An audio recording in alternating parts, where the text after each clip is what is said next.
আজকে আমরা পড়ব হচ্ছে মূল, গণমাত্রা, মোলারিটি, মোলার দপন। আমরা সবসময় যেভাবে হচ্ছে পড়াশোনা করি, আজকে আর একটু ব্যতিক্রম পড়াশোনা করব। আমরা প্রথমেই পড়ব হচ্ছে মূল। আমরা যে সংখ্যাটা সাধারণত মুখস্থ করে থাকি এটা হচ্ছে রাসায়নিক পদার্থের পারমাণবিক ভর অথবা আণবিক ভর গ্রাম এককে প্রকাশ করলে যে পরিমাণ পাওয়া যায় তাই হচ্ছে এক মূল।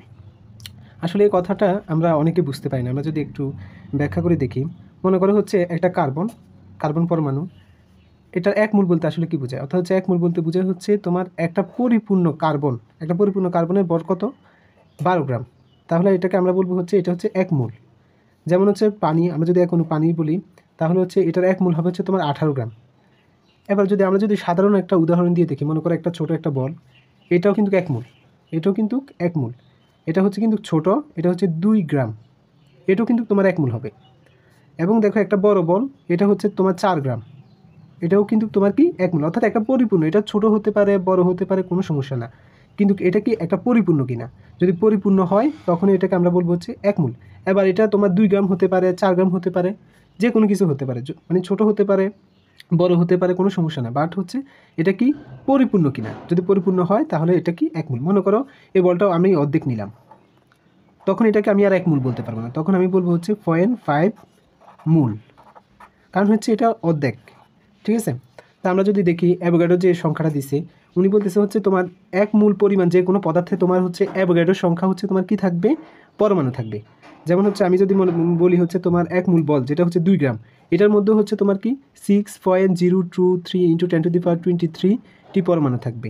এবং এরপর যদি মনে করো হচ্ছে তোমার একটা বড় বল নিলাম, এটা তোমার 4 গ্রাম, এটাও তোমার কিন্তু কি এক মূল, এটার মধ্যেও তোমার কি অ্যাভোগাড্রোর সংখ্যা পরিমাণ কি থাকবে? পরমাণু থাকবে। অর্থাৎ এটা ছোট হতে পারে বড় হতে পারে, পরিমাণের দিক দিয়ে এটা গ্রামের পরিমাণের দিক দিয়ে এটা কম হতে পারে বেশি হতে পারে, কিন্তু সবার ক্ষেত্রে তোমার কি থাকবে?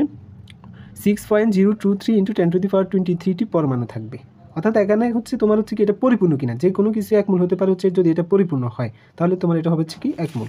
এবার আমরা দেখব হচ্ছে তোমার গণমাত্রার যে সংখ্যাটা আমরা সাধারণত মুখস্থ করি, একটি মিশ্রণের উপস্থিত কোনো একটি উপাদানের পরিমাণকে ওই মিশ্রণটির মোট আয়তনের দ্বারা ভাগ করলে যে রাশি পাওয়া যায় তাকে ওই মিশ্রণের উপাদানটির গণমাত্রা বলা হয়।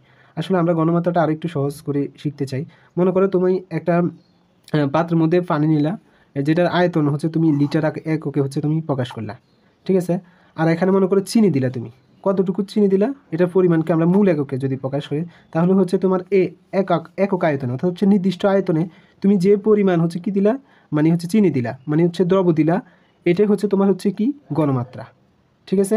তো গণমাত্রাকে আমরা হচ্ছে কি মূল পার লিটার এককে প্রকাশ করি। এখানে এককটা দেওয়া আছে, এটা আমরা চাইলে এইভাবেও লিখতে পারি। এখন আমরা দেখব হচ্ছে তোমার মোলারিটির ক্ষেত্রে অবশ্যই তোমার কি নির্দিষ্ট তাপমাত্রা হতে হবে। নির্দিষ্ট তাপমাত্রা কেন? কারণ হচ্ছে তোমার যদি তাপমাত্রার পরিবর্তন হয় তাহলে কিন্তু হচ্ছে তোমার যে দ্রাব্যতা আছে, অর্থাৎ হচ্ছে দ্রবের যে দ্রবণীয়তা আছে, এটারও হচ্ছে কি চেঞ্জ হয়ে যাবে। মনে করো তুমি 1 লিটার পানিতে তুমি 100 গ্রাম দিলা চিনি দিলা, দেখবে হচ্ছে পাত্রের নিচে কিছু চিনি কেলাসিত অবস্থায় আছে। যখনই তুমি কি করবে একটু তাপমাত্রা দিবা, তখন দেখবে এই চিনিটা আবার পানির সাথে মিশে যাবে। তখন আমরা কি দেখলাম? এখানে দেখলাম হচ্ছে তাপমাত্রা দেওয়ার কারণে কি হয়েছে, চিনিটা যে পাকে যে কেলাস আকারে ছিল এটাও কি দ্রবীভূত হয়ে গেছে। তাহলে হচ্ছে তাপমাত্রার কথা তোমাকে এখানে অবশ্যই উল্লেখ করতে হবে মোলারিটির ক্ষেত্রে। তো মোলারিটির সংখ্যাটা হচ্ছে তোমার 1 লিটার দ্রবণে যত মূল দ্রবীভূত থাকবে এটাই হচ্ছে তোমার হচ্ছে কি মোলারিটি। অবশ্যই তোমার কি 1 লিটার হতে হবে, দ্রবণটা কি হতে হবে তোমার 1 লিটার হবে। এখানে তোমার হচ্ছে 1 লিটার দ্রবণে তোমার 1 মূল দ্রবীভূত থাকতে পারে, 2 মূল থাকতে পারে, 3 মূল থাকতে পারে, যত মূল থাকতে পারে, কোনো সমস্যা নেই। আমরা যদি একটা অঙ্ক দেখি তাহলে আরও খুব সহজে বুঝতে পারবো। মনে করো তোমার 1 লিটার দ্রবণে তোমার হচ্ছে যদি মনে করো 5 মূল দ্রবীভূত আছে, তাহলে হচ্ছে তোমার মোলারিটি কত? তাহলে হচ্ছে তোমার হচ্ছে কি 5 মোলারিটি। ঠিক আছে?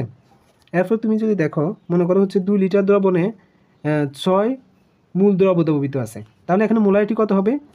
আমরা বলছিলাম কি 1 লিটার অবশ্যই গণ্য করতে হবে। কত লিটার? 1 লিটার। অর্থাৎ হচ্ছে 2 লিটারে যদি 6 মূল হয় তাহলে 1 লিটারে হবে কত?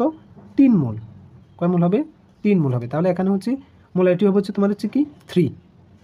ঠিক আছে? আর মোলারিটি এককে আমরা এই বড় হাতের এম দ্বারাও প্রকাশ করাই।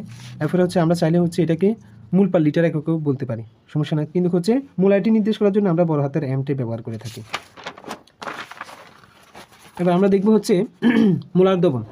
মোলার দ্রবণ হচ্ছে তোমার এখানেও অবশ্যই নির্দিষ্ট তাপমাত্রার কথা বলতে হবে। তোমার যদি 1 লিটার দ্রবণে নির্দিষ্ট তাপমাত্রায় 1 লিটার দ্রবণে যদি 1 মোল দ্রবীভূত থাকে তখন এটাকে বলা হচ্ছে মোলার দ্রবণ। তাহলে আমরা কি দেখলাম, 1 লিটার দ্রবণে যদি 1 মোল দ্রবীভূত থাকে তাহলে এটাকে বলা হচ্ছে মোলার দ্রবণ। যেহেতু আমরা এখানে কত মোল দ্রবীভূত থাকে এটা আমরা জানি, এই জন্য এটাকে আমাদের বলা হচ্ছে প্রমাণ দ্রবণ। সবসময় আসে দেখবা, খেয়াল করবা যে মোলার দ্রবণকে প্রমাণ দ্রবণ বলা হয় কেন। তাহলে তোমরা তখন কি লিখবা, তখন লিখবা হচ্ছে নির্দিষ্ট তাপমাত্রায় 1 লিটার দ্রবণে যদি 1 মোল দ্রবীভূত থাকে তখন তাকে মোলার দ্রবণ বলে। যেহেতু এখানে দ্রবের পরিমাণ দেওয়া আছে অর্থাৎ নির্দিষ্ট, তাই এটাকে প্রমাণ দ্রবণ বলা হয়। ধন্যবাদ।